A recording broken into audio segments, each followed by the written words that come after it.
Hey, welcome back to another Game Story Basics, and today we're going to talk to two steely-eyed game narrative devs with backgrounds in different types of games. Why don't we just dive right in? Devinder, why don't you tell us about yourself, and then Jesse, I would love to hear about you as well. Okay, my name is Devinder Thiara. So I've been working off and on in the tabletop game area for a while. I've done, I don't know, quite a few books. A few of them I think are fairly known IPs like Conan, John Carter of Mars, Dune, Marvel RPG, etc. So I have some, I guess by now, quite a bit of experience in narrative writing, storytelling, and sort of character design and world building in that area.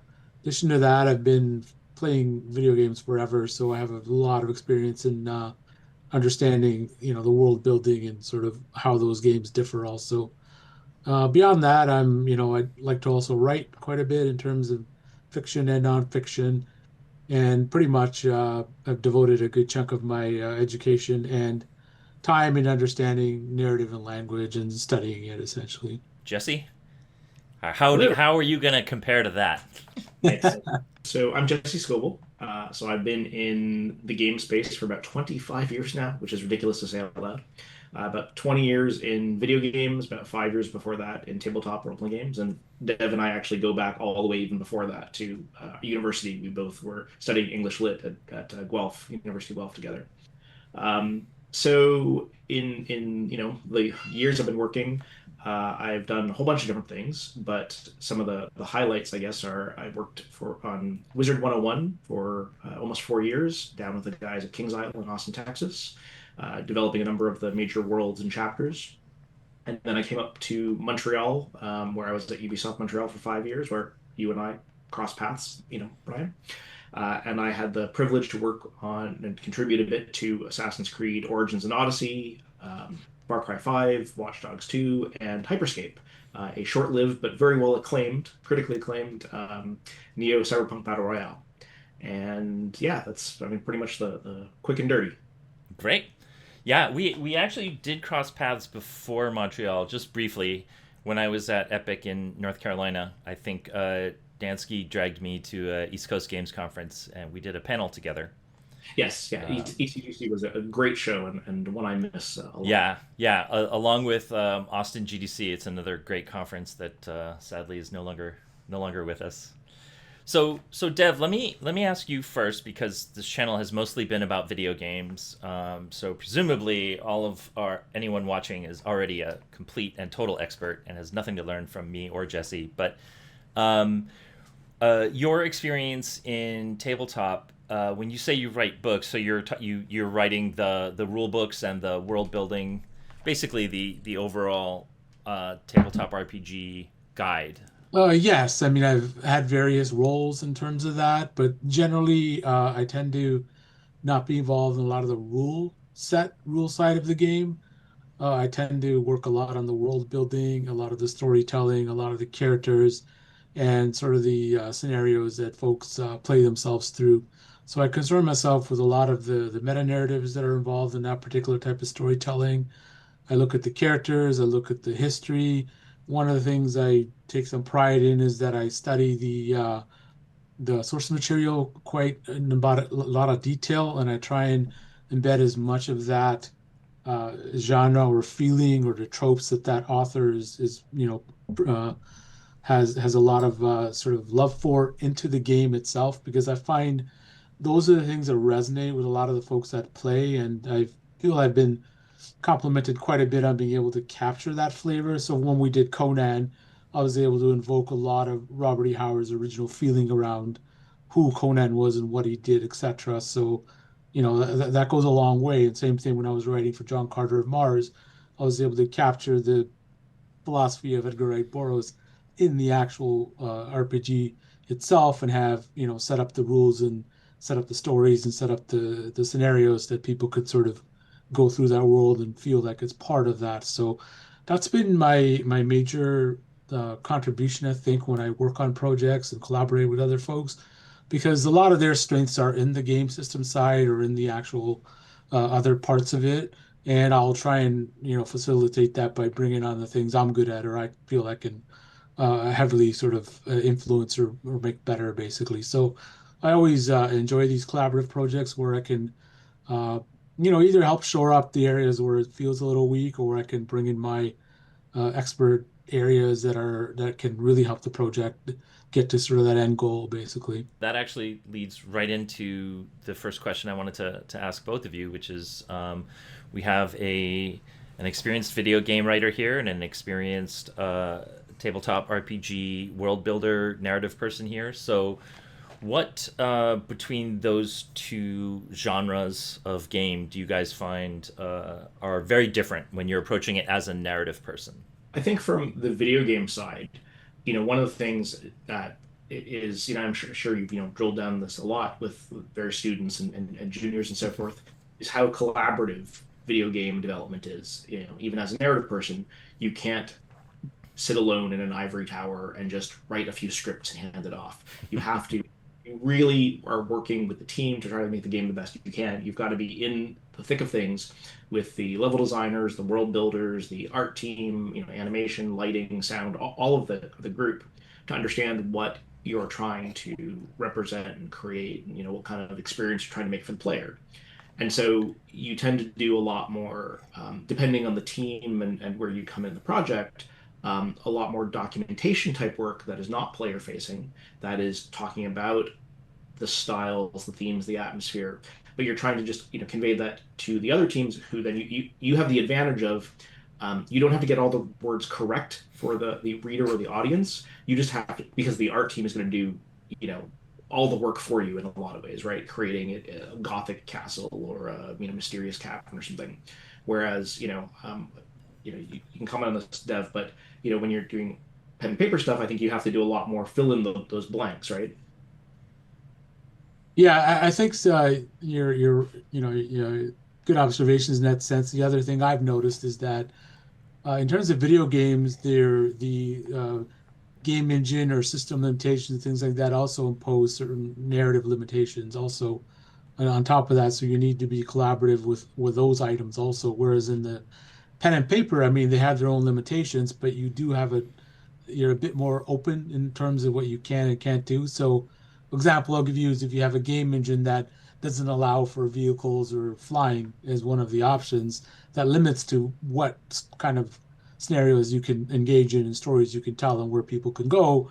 Whereas in a role-playing game, that might not be a restriction, so you can then engage in those dimensions because they're available. And same thing, that format medium itself also has limitations, whereas when I'm doing just fiction work, I don't have those limitations. I can go wherever I want and kind of go through whatever I need to. So I find each one of these mediums does have its constraints, but you have to kind of work with what they are to be able to tell the sort of story you're able to within that.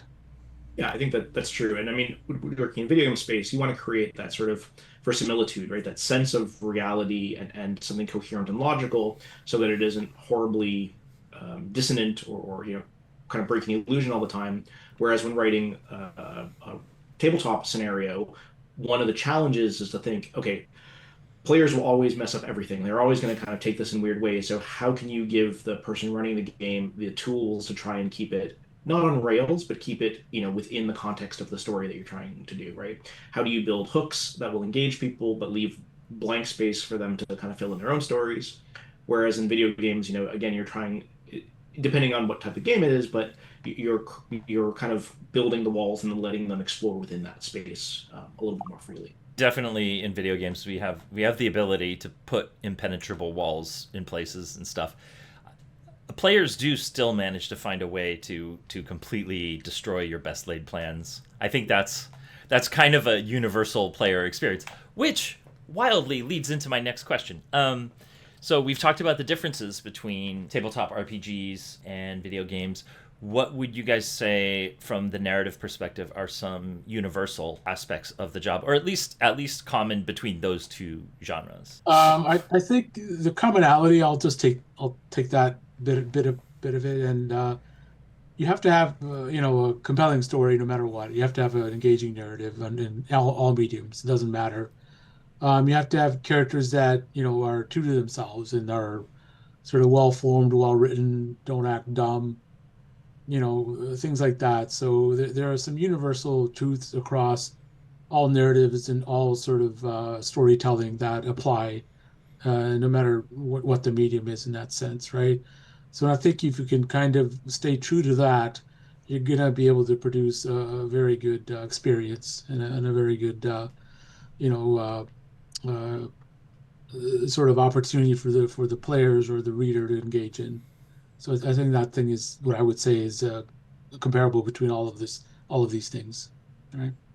Yeah, I think the only thing I would add on that is I think you have to keep in mind, to some degree, the mechanics, the rule systems, and so forth. That ideally the narrative supports that in a way that is sort of like a good chemistry between them. That it feels like these things are part of the same thing and moving you all in the same direction. And I think that's true, whether you're doing a shooter or a dungeon crawler, or you're doing a tabletop game, or whatever. I mean, I think the more you can have those things in alignment, the better the experience. It's interesting with everything you guys have said so far. That makes me think about player mindset.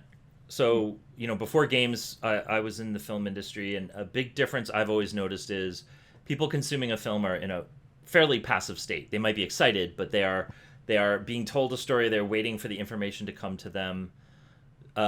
Playing a video game, people are in an active mental state, so they're trying to solve problems. So if you give them an incomplete or ambiguous story in a game, it's a challenge, and they like it. Whereas with a few exceptions, if you do that in a film, people get mad and they want their money back, right? So I'm curious if the mindset of players in a tabletop RPG versus a video game is also a factor that you deal with in your thinking at all. I mean, I think it really just depends on the experience you're trying to craft for, because there are so many different games in both, across both mediums at this point. There are so many indie RPGs that give you these tiny little slices of life experiences. D&D is very different from Blades in the Dark, is very different from Mage, is very different from Invisible Sun, or Delta Green, or whatever. Um, and similarly, like writing for The Witcher is like totally different than writing for The Blueprints, or Mist or something.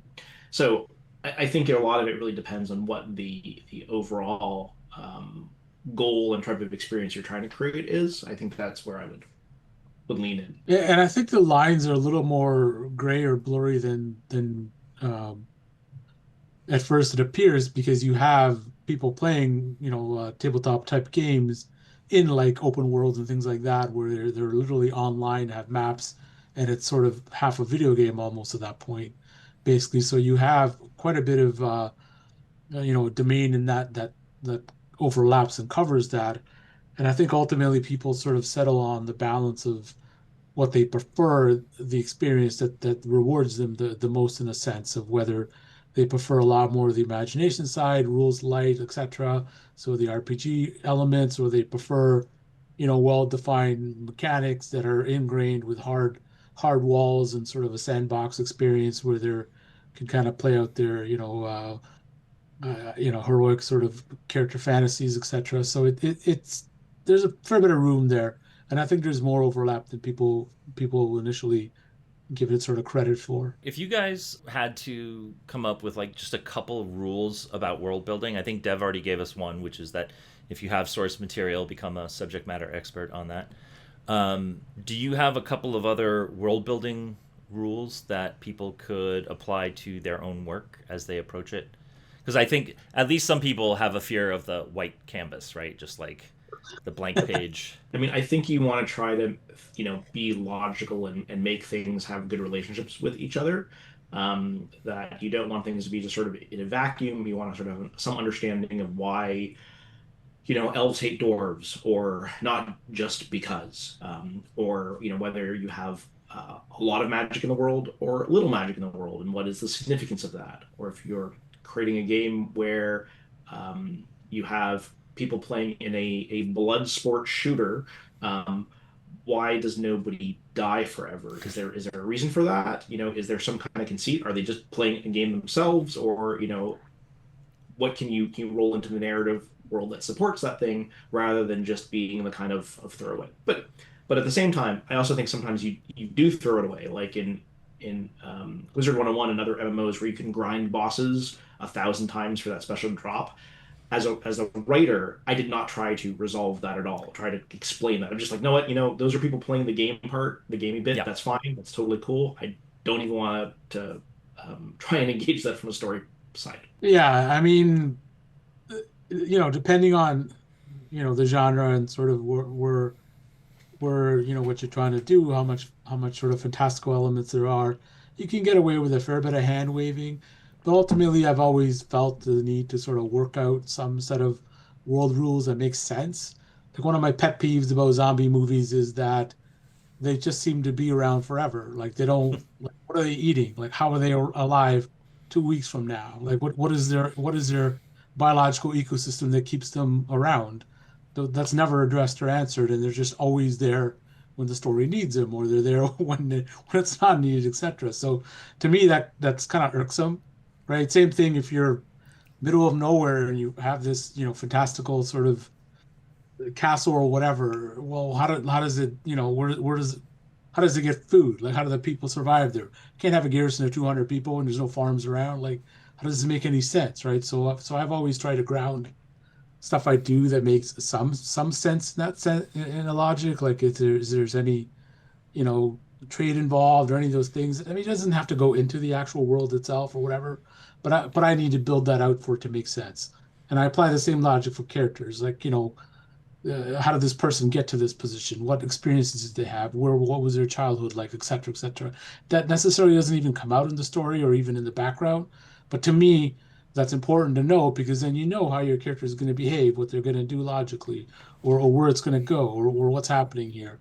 Like, why are these things situated the way they are? Why does this world have this type of things going on? It's because, well, this is the reason behind it, basically. So I've always erred on the side of going too deeply down that path and solving all of those things, but it can also, kind of present some problems where you can forever kind of come up with all the details to get everything right, and you're not going to get it perfect. So at some point, you just have to kind of hand wave certain things to get on with getting what you need done. But I do feel a lot of folks don't take the time to put in that effort, and the results will show basically because people that are somewhat nitpicky will start asking questions like, well, why is that the way that is? That doesn't make any sense. Like, why did they do that? Like, are these people just, dumb or does it make sense? And I find, depending on who you are, the immersion can sometimes break because of those things. And when it's done right and the balance is right, you don't notice it and it just works. And that's the art of the whole thing to get it right is to get that balance, right? Yeah, I totally agree. I think you both kind of referenced the fact that you have to explain some things and other things you probably shouldn't try to explain. And I feel like that's either you referred to it as the art of it. I would also say that's advanced mode for game narrative professional, just because I do find some things if you try to explain them, it's like you're in a ditch and you're trying to dig your way out. Like you just keep like you explain one thing and then someone goes, well, if that's works like that, then how does this other thing work? And then you have to explain that, and it's explaining all the way down. If I can mix some old sayings. I remember one argument. I won't say the game, the project, whatever, but with the sort of the cinematics team, where there was a bit where you were fighting some bandits, and there were many, many, many bandits in this game. These were not the only bandits. There were many different factions, the faction of stories. But for whatever reason, this particular group of bandits, which were no special in any way, shape, or form, no special art, no special anything else, they were just the scene we were talking about. The one of the cinematics guys was like, "But what's their purpose? Why are they doing this?" And I'm like, we don't need to spend time on this meeting today talking about this. It's not important. Yeah, I get in trouble sometimes because I have a tendency to just throw. I'm like, they have $1,000 a day drug habit that they're trying to pay for, and then chaos ensues. So don't do that. I'm curious if I'm a young person who's wanting to get into game narrative in either of these two great game genres.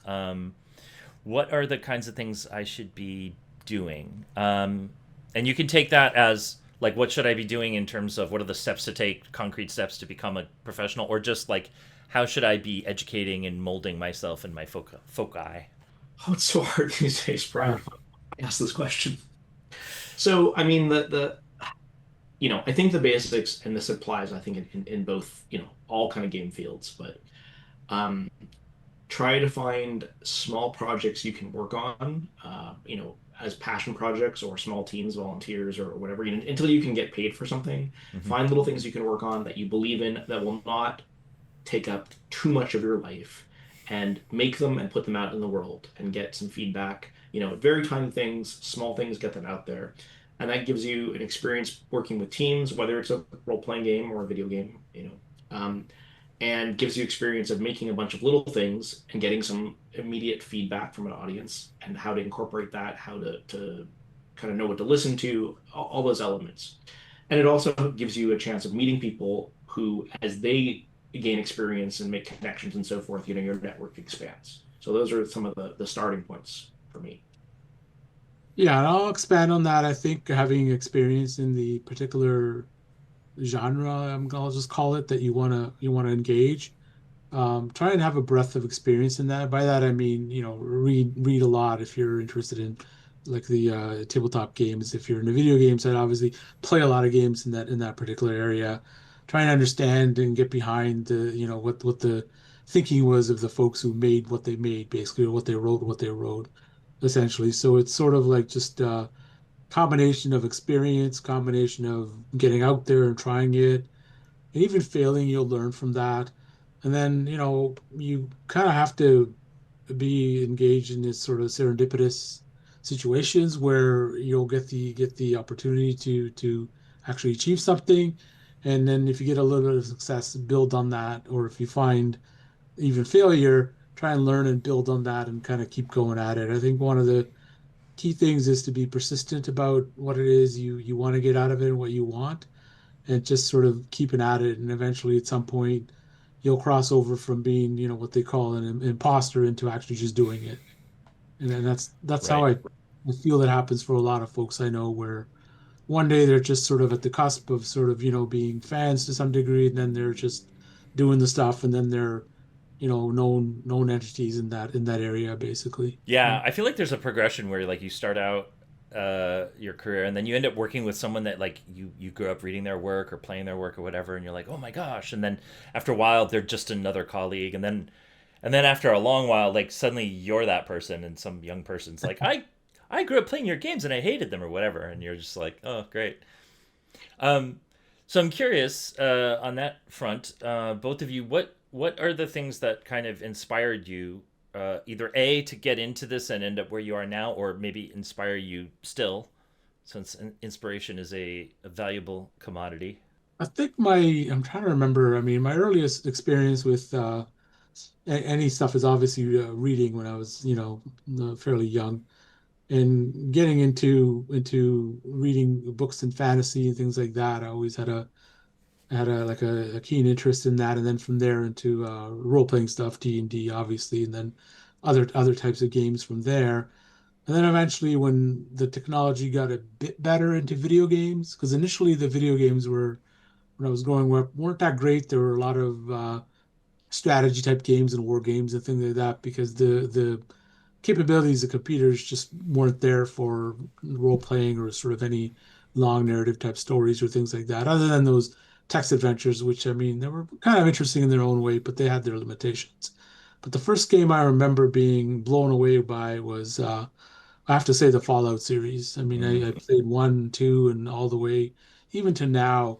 It's just the way they built the world and the way they had combined humor, sort of the darkness of the world, and just sort of all the different things, the sci-fi, the fantasy, the Western. It just seemed like a mishmash that shouldn't work, but it just did, right? It didn't matter whether it even the Fallout 1 was this 3D isometric sort of top-down weird thing. Same thing with 2, and then 3 was a more traditional type of game, and then on and on. And when it evolved, but it just worked because they had the right elements, and they had the right folks who understood what the appeal was there. And it made a huge impression on me on what was possible and what you could do. And basically not limiting myself to sort of these very strict walls between genre that defined what something was. I realized that you could actually cross genres. You could do a lot of things as long as you had a certain consistency within itself and people found it interesting. and you had some deeper philosophy you were engaging in or focusing on for people to explore the human condition, it was going to come out fine. And that's what I really liked about a lot of the other things. Even later on, I experienced, etc. But that in my mind still sticks out as one of the sort of pinnacles of early gaming that group got like really right. Yeah, I think those are a great, achievement, great pinnacle to reference. For myself, I think the first game that really jumped out was Star Control 2 in terms of a game that had, interesting tactics and stuff, but had really good writing and funny. And again, kind of similar themes, to what you're talking about with Fallout in terms of having some very dark elements and a lot of humor and more on the humor side. I mean, certainly more absurd and crazy. Um, but it was one that really kind of struck out at me, jumped out at me. And I remember trying to take the GURPS system and try to make an RPG based on that. And with a friend of mine in high school, we didn't get very far, but that was sort of in many ways my first real attempts at game design. How do we recreate this? How do we emulate this? Um, so through high school, I was very much into D&D and a lot of the White Wolf games like Vampire and Mage. And then I came across Roger Zelazny's Amber books and the Amber Dice role-playing game, which opened up a whole world of storytelling and narrative, basically, which was much more focused on character stories, and much less on mechanics. And I kind of, drifted in that space for quite a long time. Um, and then, I mean, more recently, the game that really still jumps out at me is Hades, by the Supergiant guys, where you take a roguelike, which is, an experience of going through a really tough dungeon and dying a whole bunch of times, and you marry it to a narrative of being the god of rebirth and wanting, like, needing to fight your way through the dungeon many times, where the mechanics tie beautifully to the narrative and vice versa. And for me, that's really the pinnacle of narrative design these days. So those are sort of my two kind of touch points along that spectrum. Um, yeah, I mean, those are kind of, I say, the things that kind of really impact most heavily in some ways across the years. So you guys recently did a Kickstarter. Congrats on that. I think you got fully funded like in about 3 minutes. No, it was, but it felt very quick. Jesse was like, "Hey, get ready! I've got this Kickstarter," and then the next thing I see, he's posting like, "Hey, we're funded." So I'm wondering if you could tell us about the Kickstarter, what it is, why it's cool, why you felt the need to do it. Yeah, we funded in under 36 hours, which I was very, very happy with. I'm very happy with. So Dev and I both been huge comics fans forever, and I've always really wanted to work on a comic, and I've just never. I mean, I've come close a couple times, but never really had a chance. And I mean, Brian, what it's like working with these giant teams and giant projects that take forever. It can be very rewarding, but also very frustrating, right, as you are pulled in a million different ways.